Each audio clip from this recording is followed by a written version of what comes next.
해역하고 더러운 곳 포악한 그 성읍이 화 있을진저. 그가 명령을 듣지 아니하며 교훈을 받지 아니하며 여호와를 의뢰하지 아니하며 자기 하나님에게 가까이 나아가지 아니하였도다. 그 가운데 방백들은 부르짖는 사자요, 그의 재판장들은 이튿날까지 남겨두는 것이 없는 저녁 일이요, 그의 선지자들은 경솔하고 간사한 사람들이요, 그의 제사장들은 성소를 더럽히고 율법을 범하였도다. 그 가운데 계시는 여호와는 의로우사 불의를 행하지 아니하시고 아침마다 빠짐없이 자기의 공의를 비추시거늘 불의한 자는 수치를 알지 못하는도다. 내가 여러 나라를 끊어버렸으므로 그들의 망대가 파괴되었고 내가 그들의 거리를 비게 하여 지나는 자가 없게 했으므로 그들의 모든 성읍이 황폐하며 사람이 없으며 거주할 자가 없게 되었느니라. 내가 이르기를 너는 오직 나를 경외하고 교훈을 받으라. 그리하면 내가 형벌을 내리기로 정하기는 하였지만 너의 거처가 끊어지지 아니하리라 하였으나 그들이 부지런히 그들의 모든 행위를 더럽게 하였느니라. 나 여호와가 말하노라. 그러므로 내가 일어나 벌할 날까지 너희는 나를 기다리라. 내가 뜻을 정하고 나의 분노와 모든 진노를 쏟으려고 여러 나라를 소집하며 왕국들을 모으리라. 온 땅이 나의 질투의 불에 소멸되리라. 할렐루야! 우리 사랑하는 성도 여러분, 주님의 이름으로 사랑하고 축복합니다. 오늘 하루도 늘 주님과 함께하고 주님과 동행하며 주님의 은혜 안에서 한 걸음 한 걸음 나아가는 저와 여러분들이 되기를 바랍니다. 오늘 본문을 간단히 살펴보면 하나님께서는 포악한 성읍인 예루살렘에 임할 심판을 선포하십니다. 예루살렘의 백성은 하나님의 명령을 듣지 않고 그 지도자들은 백성을 처치하여 율법을 범했다고 하십니다. 공의를 비추시는 여호와의 권면을 듣고도 불순종하는 예루살렘에게 하나님은 왕국들을 모아 진노를 쏟겠다고 하십니다. 스바냐 선지자는 예루살렘의 죄악성을 고발하죠. 특히 스바냐 선지자는 죄악에 빠진 예루살렘을 1절에 폐역하고 더러운 곳, 포악한 성읍으로 언급하면서 그곳이 화 있을진저라고 선포합니다. 하나님의 아름다운 처녀딸 예루살렘이 왜 그렇게 폐역하고 더러운 곳이 되었습니다. 사랑과 공의로 가득해야 할 예루살렘이 포악한 성읍이 되었다는 거죠. 또한 2절에 예루살렘에 왜 그렇게 폐역하고 더러운 곳이 되었는지를 말씀해 주고 있습니다. 그것은 그들이 하나님의 명령을 듣지도 않고 그 교훈도 받지 않고 여호와를 의뢰하지도 않으며 자기 하나님께 가까이 나아가지 아니하였도다라고 그 이유를 말합니다. 마찬가지로 우리도 말씀에서 멀어질 때 타락이 시작됨을 기억해야 합니다. 그 타락함이 포악한 인격과 삶의 모습으로 드러나게 됨을 알아야 하죠. 빛과 소금의 역할을 해야 할 하나님의 백성이 그런 모습으로 세상에서 살아간다면 어떻게 되겠습니까? 그러므로 하나님의 자녀요 백성이 우리는 늘 하나님의 말씀을 가까이 해야 합니다. 23년 한 해가 다 가고 있어요. 한 해를 말씀으로 잘 마무리하시고 24년에도 말씀을 가까이 할 계획을 세우시기를 바랍니다. 4절 말씀입니다. 그의 선지자들은 경솔하고 간사한 사람들이요 그의 제사장들은 성소를 더럽히고 율법을 범하였도다. 선지자와 제사장들은 예루살렘의 지도자들입니다. 지도자는 그 사회에서 감당해야 할 역할이 있어요. 참된 지도자가 되기 위해서는 스스로가 본이 되어야 하죠. 먼저 기도의 사람이 되고 먼저 말씀의 사람이 되고 성령 충만해야 합니다. 그 다음에 제자들을 가르쳐야 하죠. 오늘 본문의 선지자와 제사장들과 같은 기독교 지도자들은 먼저 하나님을 경외하며 깊은 영성을 가지고 있어야 합니다. 또한 지도자에 합당한 성품을 가지고 있어야 하는데 충성스러워야 하고 책임감이 있어야 합니다. 또한 그릇이 넓어서 다른 사람의 실수를 덮어줄 수 있어야 합니다. 또한 믿음으로 담대하게 나아가야 하며 늘 겸손함을 갖고 있어야 합니다. 그런데 예루살렘의 지도자들은 그들의 사리사욕을 채우려는 지도자들이었던 것이죠. 하나님은 그들에게 화가 있을 것이라고 선포합니다. 성도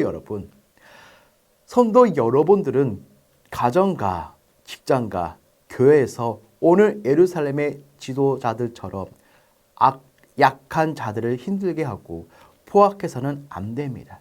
오히려 빛의 자녀들이 맺는 빛의 열매처럼 모든 일에 착함을 드러내야 합니다.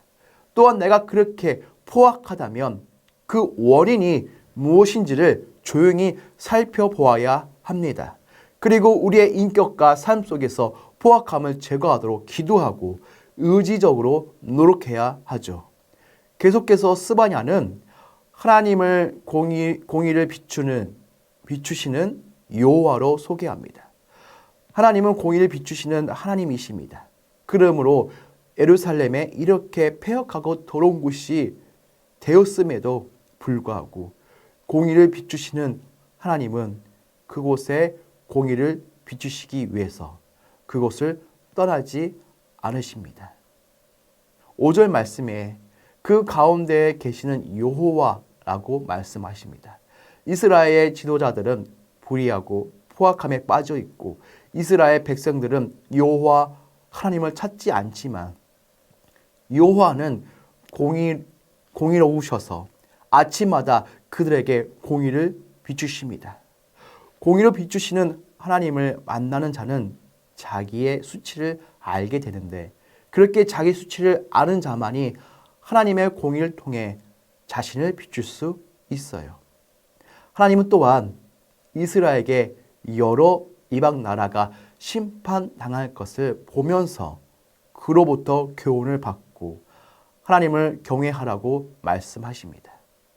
그렇게 하나님은 말씀과 이방 나라들의 심판을 통해서 주의 백성들이 교훈받고 여호와를 경외하며 그들이 비록 자신의 죄악으로 형벌을 받아도 유다의 거처가 끊어지지 않으리라고 말씀하십니다. 7절 말씀입니다. 내가 이르기를 너는 오직 나를 경외하고 교훈을 받으라.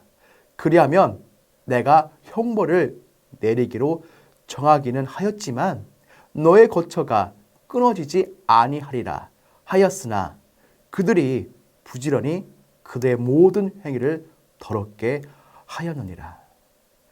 하나님은 악인조차도 죽는 것을 기뻐하지 않으시고 할 수 있으면 그가 돌이켜 그 악한 길에서 떠나 여호와께로 돌아와 행복하게 사는 것을 기뻐하시는 하나님이십니다.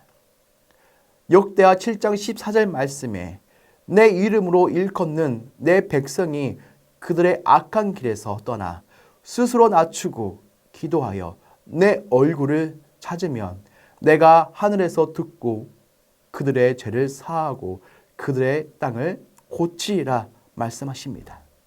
우리 성도님들은 매일매일 말씀을 대하면서 그 속에서 공의로 비추어지시는 하나님의 그 말씀을 통해서 하나님의 공의에 반대되는 우리 자신의 수치를 발견해야 합니다. 또한 우리가 우리의 죄로 인해 하나님께서 주시는 형벌을 받을 때 그 가운데 말씀하시는 하나님의 그 자비로운 권면을 듣고 그 죄에서 돌이켜야 합니다. 만일 말씀을 통해 자신의 수치도 발견하지 못하고 형벌을 받을 때도 하나님의 그 자비로운 권면도 듣지 않고 죄에서 돌이키는커녕 계속해서 죄를 짓고 그 행위를 악하게 한다면 오늘 본문 8절의 스바냐를 통해서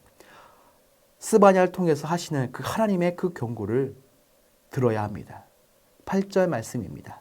나 여호와가 말하노라. 그러므로 내가 일어나 보라 날까지 너희는 나를 기다리라. 내가 뜻을 정하고 나의 분노와 모든 진도를 쏟으려고 여러 나라를 소집하여 왕국들을 모으리라. 온 땅이 나의 질투의 불에 소멸되리라. 여호와 하나님께서 패역하고 더럽고 포악한 예루살렘을 떠나지 않고 그들에게 아침마다 공의를 비추며 회개할 기회를 주심에도 불구하고 이스라엘 백성들과 지도자들이 자신이 죄악에서 돌이키지 모든 포악한 행위를 계속하죠. 그러자 하나님께서는 그들을 벌한 날을 확정하십니다. 심판하기로 결심하십니다. 그리고 여러 나라를 소집하여 왕국들을 모으십니다. 이제 그들을 기다리는 것은 그분의 분노와 진노에 의한 심판의 불이었습니다. 구약 성경에서 히브리어 하카, 기다리라는 뜻은 대부분의 경우 경건한 백성이 여호와를 기다리는 모습과 그 이후에 누릴 구원과 축복을 내포합니다. 하지만 여기서 정반대의 의미로 사용되고 있죠. 악을 행한 영적 정치적 지도자들은 분노와 진노의 하나님을 기다려라 하며 그 끝은 여호와의 불에 의해서 온 땅과 함께 소멸되는 것입니다. 하나님께서는 이스라엘 백성들에게 회개하고 돌아올 기회를 주셨습니다. 하지만 그들은 거절하고 돌아오지 않았죠. 점점 돌아올 수 없는 하나님의 심판의 날에 가까워져 갔습니다. 이러한 모습으로 살지 않기 위해서는 날마다 공의의 빛을 비추어 주시고 교훈을 들어주실 때 거룩하게 살아가야 합니다. 하나님께서 주시는 기회를 놓치지 않고 진심으로 돌아가야 합니다. 그곳에 고통이 아닌 하나님이 놀라운 축복이 있습니다. 사랑하는 성도 여러분, 우리 성도님들은 주님의 그 말씀이 아닌 다른 소리에 귀를 기울이며 자기 하나님이 아닌 우상에 나아가면 여호와의 질투의 불이 일어나게 됩니다. 그 불은 우리만이 아니라 우리 주변 환경과 주위 사람들까지 소멸합니다. 그러므로 나의 모든 죄가 여호와의 불에 소멸되고 난 후에 소망과 기쁨의 여명이 비춰오게 될 것입니다. 내가 하나님의 그 말씀에 귀를 기울이지도 않고 그 말씀으로 인해 나의 죄를 회개하거나 돌이키지도 않게 된다면 나의 지속적이고 완악한 죄 때문에 내 옆에 가까이 있는 사랑하는 사람들이 나 대신 수고하며 고통당하게 됩니다. 그러나 내 죄가 여호와의 불에 소멸되게 되면 거기에 소망이 있고 거기에 기쁨이 있고 거기에 사랑이 있게 될 것입니다. 성도 여러분, 우리는 하나님의 그 마음을 알기를 원합니다. 한없는 하나님의 그 사랑과 은혜로 살고 있는 우리들은 아침마다 비추시는 하나님의 공의의 빛 앞에서 늘 자신을 점검하며 오직 하나님만을 사랑하며 순종하며 하나님을 기쁘시게 하며 살기를 원합니다. 그러므로 우리는 이제 2023년 한 해를 돌아보면서 내가 아직도 주님의 말씀을 듣고 돌이키지 못한 부끄러운 죄가 있는지를 스스로 돌아보시고 내 죄를 주님께 고백할 때 주여 여호와의 불로 나의 수치스러운 죄를 불사라 주옵소서 라고 내 안에 소망과 기쁨이 넘치게 하옵소서라고 기도하시며 그 은혜를 누리시는 저와 여러분들이 되시기를 주님의 이름으로 간절히 축원드립니다. 우리 다 같이 기도하는 시간을 가지겠는데요. 주님의 진노의 불이 떨어지기 전에 말씀을 듣는 자리로 돌아오게 하옵소서. 죄의 독이 내 몸에서 자라기 전에 주님의 성령을 구하고 찾게 하옵소서. 두 번째로 하나님의 반복인 기도로 세워지는 선전 건축되게 하옵시며 교회가 한마음 되어 선전 건축을 감당하게 하옵소서. 우리 기도 제목을 가지고 기도하는 시간을 가지겠습니다.